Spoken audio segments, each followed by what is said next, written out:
What's up, everybody? Future player JDK here.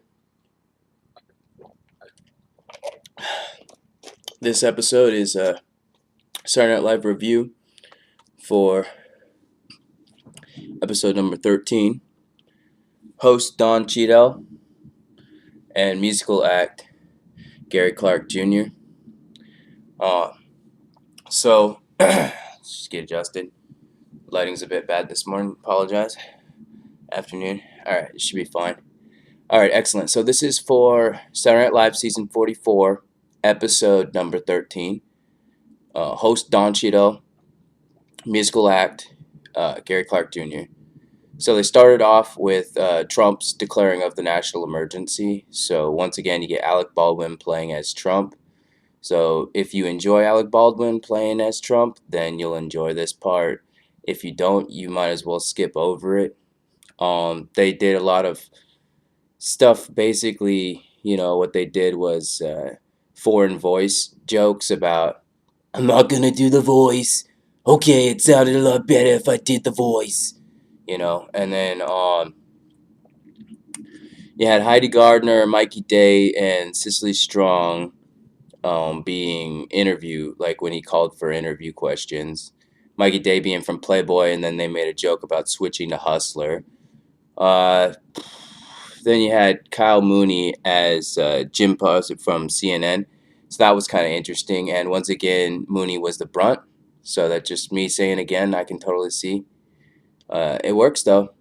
And then otherwise, I had a comment about how I saw Alec Baldwin on Ellen doing an interview and a segment with her. And Alec was being Alec. It was just like Trump. So I'm starting to think at this point it's just Alec reading cue cards and having the makeup crew do all the work. So they deserve the Emmy if he gets nominated, is what I'm saying. Just tossing that nonsense out the window. And then you had Cheadle doing his, Don Cheadle started off real strong, he had an amazing episode. But Don Cheadle made a joke about winning the Avengers Lotto, which is kind of cool because they've had Hawkeye host and Johansson's hosted. And Downey Jr. is an ex-member, so having him host, if he hasn't, would be pretty interesting. He's such a professional. He looks so comfortable. Cheadle looks so comfortable, and I bet he probably was a lot of fun to play with, I'm sure.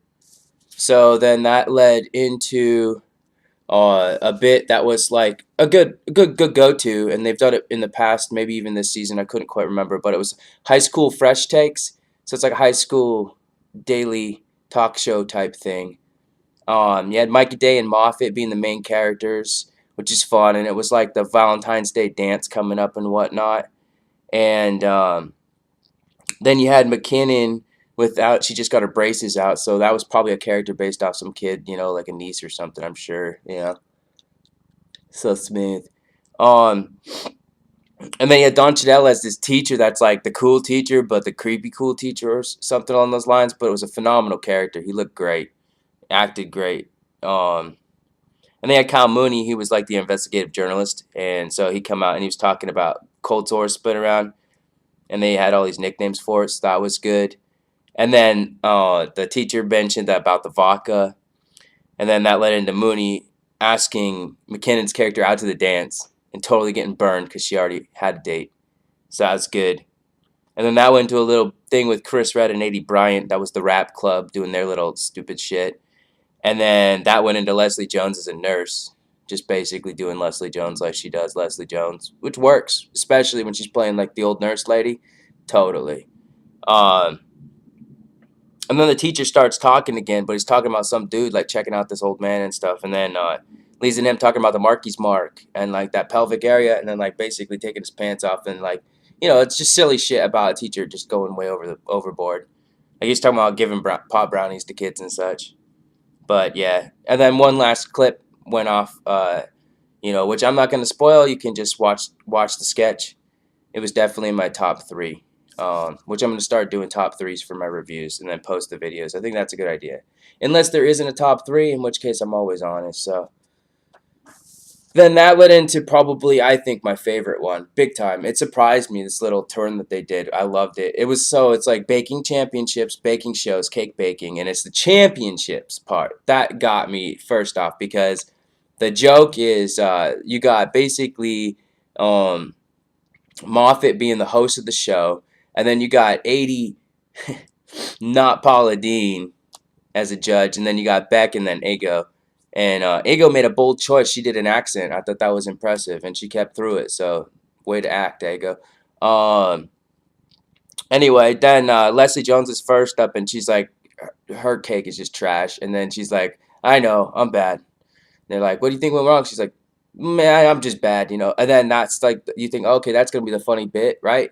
So then Cheadle's character comes up, and then like he has a cake that's like a Cookie Monster blob thing, and then it says Sean on the front, and like so Beck even asked him like, "Who's Sean?" He's like, I don't know, I don't know. And they're like, "What went wrong?" He's like, I shouldn't be here, you know. And you think that's the thing, but then uh, it goes over, and the next person over from him is uh,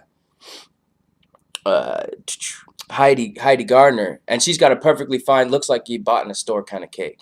So judges just want to skip right over. And in fact, then Don Cheadle's cake starts like spewing out shit and like saying, "Kill me, please! I shouldn't be alive." And it's voiced by Keenan, and it's just so out of nowhere, and it just was the best turn. Because then it goes to Mooney's guy at the very end, but before then, it's just his cake just spewing out and like, "Oh, just kill me!" Like, they're like, "Is your cake talking?" And he's saying, you know, whatever. I wrote a bunch of this stuff down, but you can just watch the sketch. It's a good one. At the end, you had Mooney's character, and he's like, Yoda, the pesky elf. And then, what is that? It's like, why, his famous penis, of course. Yeah, so then that led into a little Valentine's joke, a little sketch for like a fake commercial for a thing called the Pound Puppy. So just about having sex with dogs and stuff. Personally, I just always tell them, get out of the room and close the door, right? But whatever. I get the gist of it. It's not like something I probably would have come up with, but it was really good. I liked it, and it was clever. Yeah, yeah. The adult section of Petco, I like that part. Um, then that went into musical guest doing his first bit, which is nice, and then you got the weekend update. So the first thing was wall bit, I guess. You had Pete doing some type of like maybe Philly or Boston accent, I guess. Um, props for trying, I guess. At least Pete's giving it a go, but it was like less than 30 seconds, and he was almost, you couldn't even understand what he was saying, and I put on subtitles and it was totally nonsensical, so it was really, I don't know. But anyway, then you had was it Moffat and McKinnon being Pelosi and Schumer talking shit, and that's always fun. Those are definitely really good characters that they do very well. And then you had Jules, the guy who sees everything differently or whatever, which is like a hippie hybrid joke kind of thing. I'm not sure, but it's fun to see Beck branching out. Beck's got characters now and political. Beck is definitely on point right now. Like, this is definitely a good season for Beck so far. What else? Oh, Mikey Day has a Super Centennian, which is like a guy over 100 basically, and it's just like a whole bunch of jokes that always end with people dying and different ways to deliver it. His name was Mort, and it was definitely an interesting take on that format of like joke telling, and very fun concept and fantastic, great delivery. Like that was showing his when he was doing Wild and Out. That's why he was good at Wild and Out. Um, yeah, and then that went into the Celebrity Feud Oscar edition, I guess, old versus young kind of thing.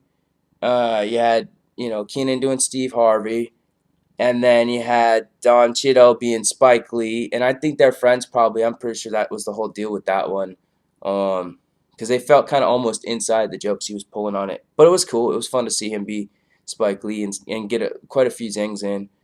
And you got Kate McKinnon being Glenn Close, and it must have been some movie reference or something. I didn't understand it, but she was doing this thing about "Don't you touch me," you know. Then you had Beck, like I said, once again, Beck was doing Sam Elliott, and Beck was great. He did Sam Elliott. I think he might have done Sam Elliott before, but I'm not 100%. But he definitely did that one very well. Um, yeah, and then Cicely was Olivia Colman, who I really don't know. And I think that's the joke, is that nobody really knows who she is. But I also don't pay attention to majority of what the Academy wants. Um, and then on the young side, you had Melissa and Mooney coming back again as Gaga and Bradley Cooper. And Mooney was a shaved, cleaned up Bradley Cooper, and it was even more impressive. So Mooney definitely picked up on the subtleties of the way Bradley Cooper presents his talking and such. So that's important. It's not easy to do. So respect on that. And then obviously, Vila Senior's Gaga has been fun for a while. I'm happy that if what they said last week was true, that I'm happy that she got to be in a sketch with the Gaga again. Um, I still say she needs to be Ellen. I would write that, but this isn't about me. This is a review of SNL. Let's see what. Oh, then you had Pete Davidson being Rami Malek, which, you know what? If I could say anything, they finally found a celebrity that Pete could pretty much play without having to play anything or do anything other than what he did.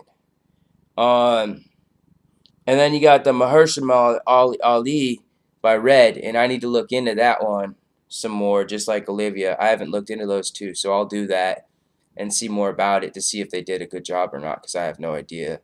Um, Red was using a different voice, so that was impressive, you know. Right, then that led in to the bar fighting, and the bar fighting thing was like that the jukebox played the wrong song, some lollipop song or whatever, and they just kind of start off just talking, then they're dancing, then they're talking about the song while they're dancing, and the thing I would say is this had very Second City feel and reminded me a lot of the Jonah Hill episode when he proposed to Cicely's character, and then at the end of that they had the balloons and like dancers. And then the other thing, you could totally tell the extras in the background for sure was dancers. Because one thing I say about dances, they're always, you could tell they're ready to go. Um, and let's see. Oh yeah, so then it was basically Mikey Day was the background player buddy for Beck Bennett, and then you had Don Cheadle's character who was the outsider character, and then you had Heidi using a new character which was good. It's more of a masculine gravelly voice, and I can dig it because it's better than her doing the same thing always. And so she was the bartendress, right? At the end when it hit its big climax at the end when they were all dancing a lot, flags came out of nowhere. I thought that was pretty cool, and that's also another. And then the confetti at the end totally reminded me of the Jonah Hill stuff. So you know, I didn't.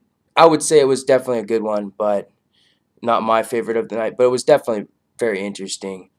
And then after that, you know, you had another fake commercial. This one was for Roachex, like killing off roaches, but it was like playing on the whole roaches being like humans and moving in also, and then the roach be getting all over his wife and like kid and like stuff, and then finally the kid ends up killing it. It was super dark.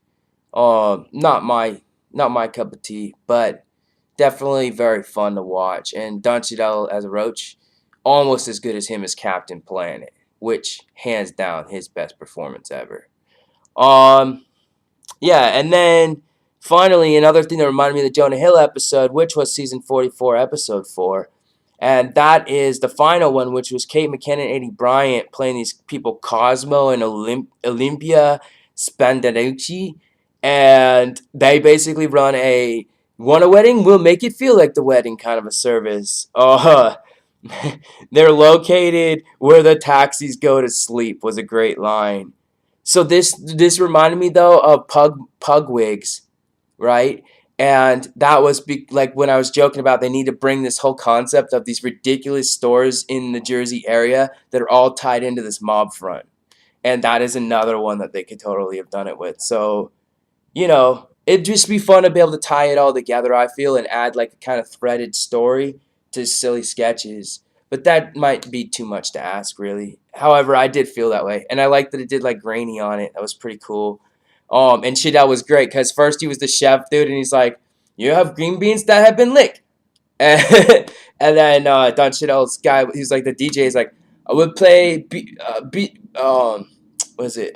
Backstreet Boys songs that are about the mother, and then I will play that Jewish song when they dance around in a circle, like just silly shit. So that was probably my second favorite, and then yeah, that was it. And then it was kind of interesting, the pan out and stuff. You get to see the audience a bit more, which is kind of cool when the credits roll. But last week's was longer. It was like a 2 minute last week. This week's was shorter again. So, but other than that, I would recommend this episode. I wouldn't say it was the best one, but I'd say it was definitely pretty good.